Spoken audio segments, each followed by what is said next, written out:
She wasn't better than you. She was just different. And that difference had nothing to do with your worth. Let that sink in. You gave him your time, your attention, maybe even your love. And in the end, he chose someone else. That decision stings in a way that words can barely describe. It's more than just a breakup. It feels like rejection on a soul level, like being told you weren't enough. But here's the truth. No one wants to say out loud. Being replaced doesn't mean you were lacking. It means he made a choice based on his needs, his confusion, or his ego, not your value. And what hurts most isn't always losing him. It's losing the fantasy of what you thought the relationship was going to be. Maybe you're overthinking every conversation, replaying what you said, wondering what she has that you don't. That cycle, it's emotional self-destruction masked as closure. And I know you want closure. You want answers. But I'm here to tell you something stronger than closure. Clarity. Clarity that his choice doesn't define you. Clarity that love isn't proven by who stays. It's proven by who values you in your entirety. So if you're sitting in the pain of being replaced, I want you to hold on to this. You were never meant to compete for a place in someone's heart. When it's real, you won't have to earn love. It will stand beside you, not make you chase it. This video is going to walk you through every step of letting go, rebuilding, and rising stronger than ever. Let's start. Sometimes the most painful part of being left for another woman is the feeling that you're not enough. That somehow in the invisible checklist in his mind, you came in second place. And let's be honest, it feels personal. When a man moves on so easily or seems happier with someone else, your brain starts running wild with comparisons. Was she prettier, funnier, more supportive, more mysterious? That spiral is what keeps you stuck. And it's time to break out of it. Here's a hard truth many people don't want to hear. Men don't always choose what's better. They often choose what's easier, what's newer, or what feeds their ego in the moment.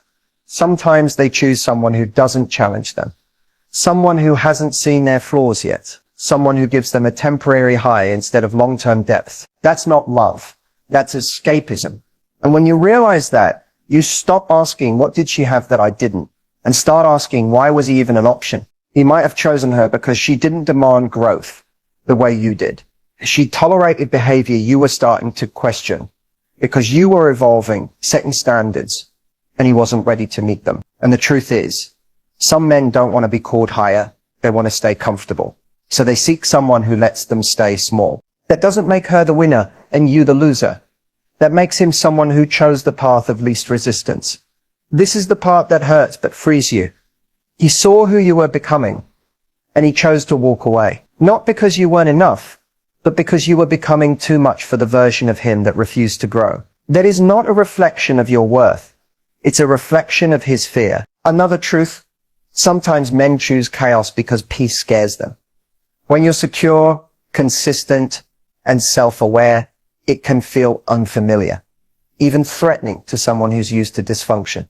So they chase drama that mirrors their past rather than stability that challenges their future. You were peace, and he wasn't ready. And if he did leave because of superficial reasons, look, status, or excitement, then he chose a temporary thrill over lasting connection. Let that choice speak volumes, because real love isn't about constant excitement. It's about trust, growth, and depth. If he couldn't recognize that, he was never your forever. You're not here to audition for love. You're not here to shrink yourself to be chosen. You're here to be aligned with someone who sees your depth and says, I choose her every day, even when it's hard. So no, you didn't lose. He lost someone who was willing to grow with him, love him deeply, and see him clearly. He'll realize it maybe not today, maybe not even soon, but one day he'll look back and understand the difference between what was easy and what was extraordinary. And by then you'll be long gone, whole healed, and far out of reach. Let's keep going. To truly move forward, you need to stop romanticizing his decision and start understanding his mindset. Not to excuse him, but to release yourself from the confusion. Because a lot of times the pain isn't just that he chose someone else. It's not knowing why. So let's go there. Men aren't always as complicated as we make them out to be.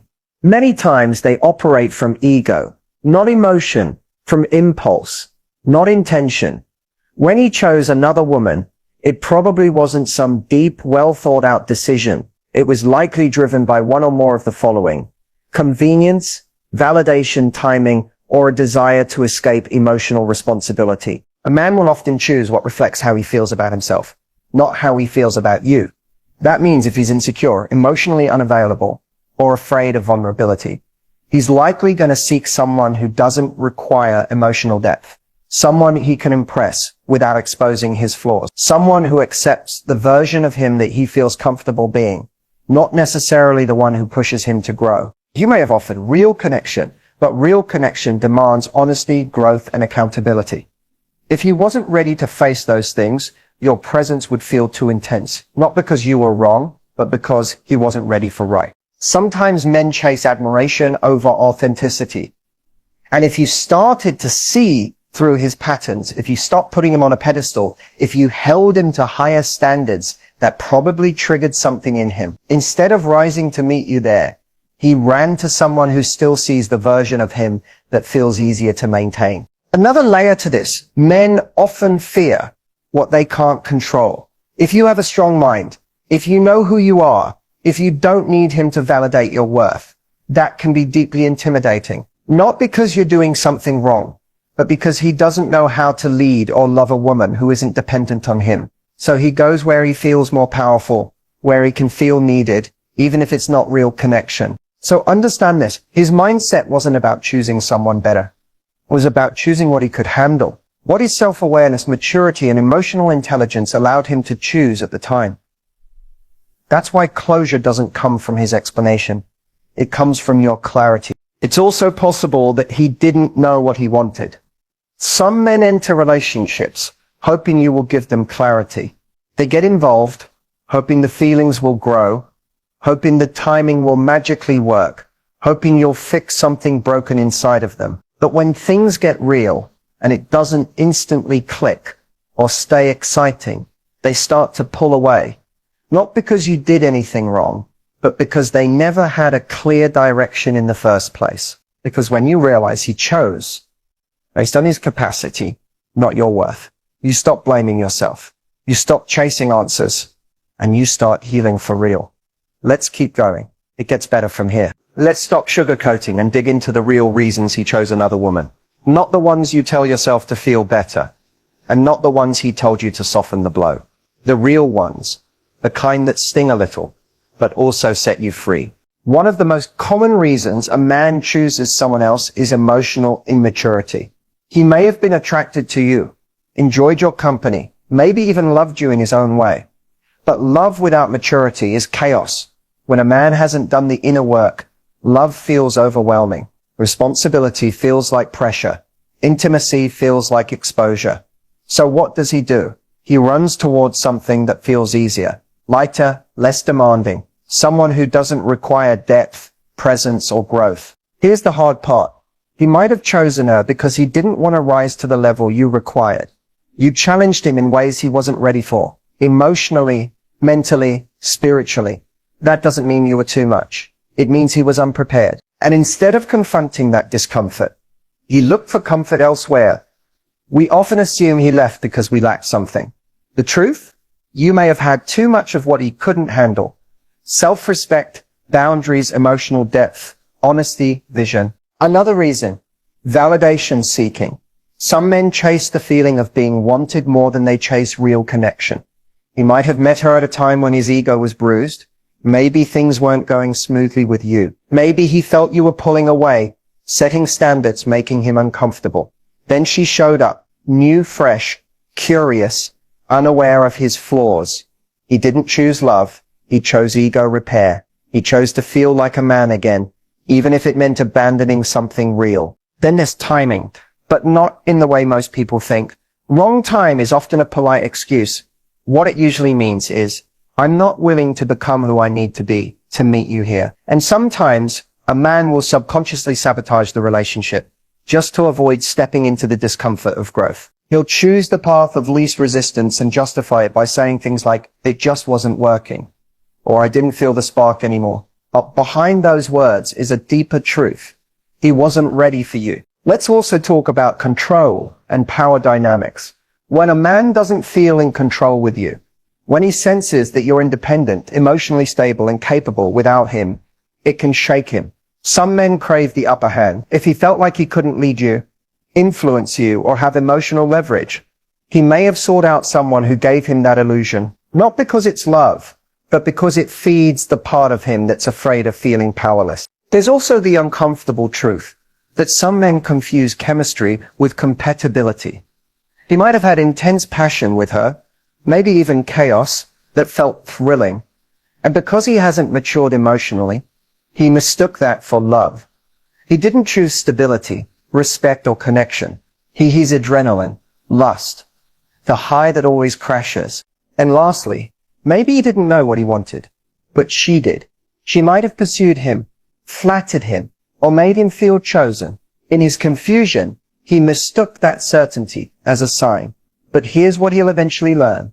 Being chosen by someone doesn't mean you chose right. So what does all this mean for you? It means that his decision was never about your value. It was about his capacity, his clarity, and his character. You can't control who he picked, but you can control what you make it mean. You weren't replaced. You were redirected away from someone who didn't truly see you toward a version of yourself that no longer needs to be chosen to feel worthy. Keep watching. The glow up is just beginning. Looking back, it's easy to think his decision came out of nowhere.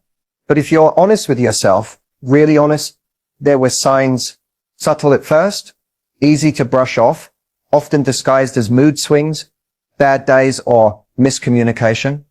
But they were there. You just didn't want to see them. You felt it in your gut when the energy started to shift, when his texts got shorter, slower, less thoughtful, when the phone calls that used to last hours turned into silent minutes or quick check-ins. You noticed the way his eyes stopped lighting up when he saw you, how he stopped asking about your day, or worse, stopped listening when you answered. There were moments when he made you feel like too much, too emotional, too demanding, too deep. You learned to shrink your feelings to keep the peace. You started filtering your truth, afraid that speaking up might push him away. What you didn't realize was that you were already losing him, not because you spoke too much, but because he was already halfway out the door. You excused his inconsistency. One day, he was warm, attentive, present. The next, distant, distracted, unavailable. You blamed it on stress, work, life. But love doesn't disappear like that. Real connection doesn't come with conditions or cold fronts. What you were seeing was emotional unavailability in real time, and you mistook it for a phase. Remember the way he dodged serious conversations? Every time you brought up the future, it became an argument or a vague, let's not rush things.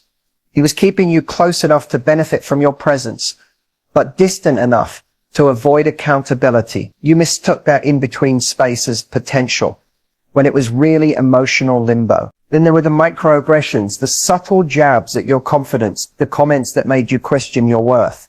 Maybe he made you feel jealous on purpose. Maybe he mentioned other women just to get a reaction. Maybe he compared you not directly, but in ways that made you feel like you were always one step behind. Those weren't accidents. That was emotional manipulation, control, disguised as honesty. And if you're being real with yourself, you probably ignored the way he responded when you were vulnerable. Instead of holding space, he shut down.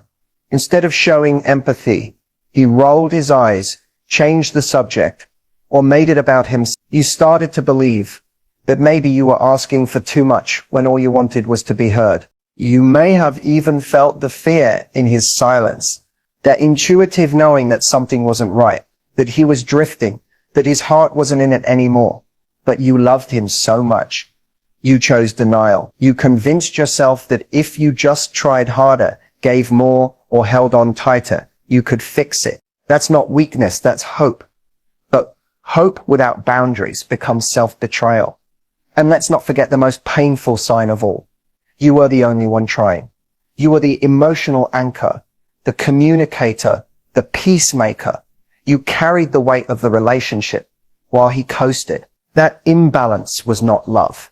It was survival mode, dressed up as romance. The truth is, you saw these signs. You just didn't want them to mean what they actually meant. You loved him, and love can make even the most obvious red flags look like temporary setbacks. But now you see clearly. Now you get to honor the part of you that tried to make it work, but also the wiser part of you that's ready to stop settling for breadcrumbs and call out the patterns that led here. This isn't just about him. It's about you. Reclaiming the power that came from ignoring the signs and promising yourself you won't do it again. You're waking up. Keep going. When someone you love pulls away, every part of your heart screams to hold on, to fight for them, to prove you're worth staying for. The temptation to chase after them, to beg for answers, affection, or a second chance. It feels almost impossible to resist. But here's what you need to hear. Begging for love doesn't bring it back. It only brings you further away from yourself. When you beg for someone to choose you, you're not asking for love. You're asking for validation. And validation that has to be coaxed out of someone is never real. Love given under pressure, out of guilt or obligation, isn't love. It's pity. And the moment you shrink yourself, silence your pride, and beg someone to stay, you've already handed over the most valuable thing you own, your self-respect. You weren't made to chase what's meant to choose you. Real love flows toward you. It doesn't have to be hunted down. You won't need to constantly explain your worth or prove your value to someone who truly sees it. If someone can walk away, let them. Their absence creates space for your clarity. Because someone who leaves you is showing you they were never built to love you the way you deserve. Let's be clear, chasing someone after they've emotionally or physically left doesn't fix the relationship. It only delays the heartbreak. What you're doing is trying to convince them to come back to a version of you that you're not even proud of. A version that's desperate, anxious, unbalanced. That's not love. That's survival. When you chase someone, you make them the prize. You make their attention the finish line. You let them believe they are the one with all the power and that your happiness is in their hands. But you are not meant to be an option, a backup, or a convenience. You are not here to perform, impress, or persuade someone to want you. You see, when you stop chasing, you start healing. You start shifting from why did he leave me to why was I holding on to someone who didn't show up for me? That's when everything changes, because the real question isn't how do I get him back? The real question is why would I want someone back who was okay with hurting me? Begging also robs you of your dignity. It puts your emotional power into someone else's hands and teaches them that you're willing to sacrifice your boundaries just to be loved. But love isn't proven through sacrifice. It's proven through consistency, effort, and respect. The moment you stop chasing is the moment you reclaim your power. It tells the universe, I know what I bring to the table. I will not settle for a seat where I have to beg to be fed. That level of self-worth is magnetic. And the right person, they'll see it without needing to be convinced. Here's the truth. Someone who truly loves you won't put you in a position to beg. They won't pull away to see if you'll chase. They won't manipulate your emotions to feed their ego. They'll meet you in the middle. They'll show up with certainty, not confusion, with effort, not excuses. So if you find yourself tempted to chase, pause, breathe. Remember who you are, the version of you that's loved properly. She doesn't need to plead. She doesn't chase. She receives. Let him go. Let the silence do what your words could, and trust that what's meant for you will never have to be begged for. Keep watching. Your glow up is already in motion. Letting go doesn't mean you didn't love him. It doesn't mean the memories weren't real or the moments didn't matter. It means you finally realized that holding on was hurting more than healing. And the moment you choose to release that grip, not in anger, not in desperation, but with grace, you take your power back. Letting go gracefully is one of the most powerful things a woman can do. Not because it's easy, but because it's rare.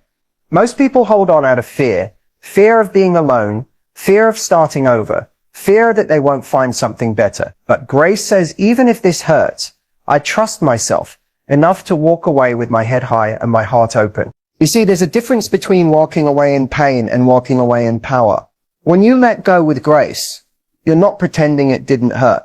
You're just refusing to let the pain define you. You're choosing not to become bitter, not to act out of revenge, not to lose yourself trying to prove your worth to someone who already failed to see it. There's strength in silence. There's power in choosing peace over explanation.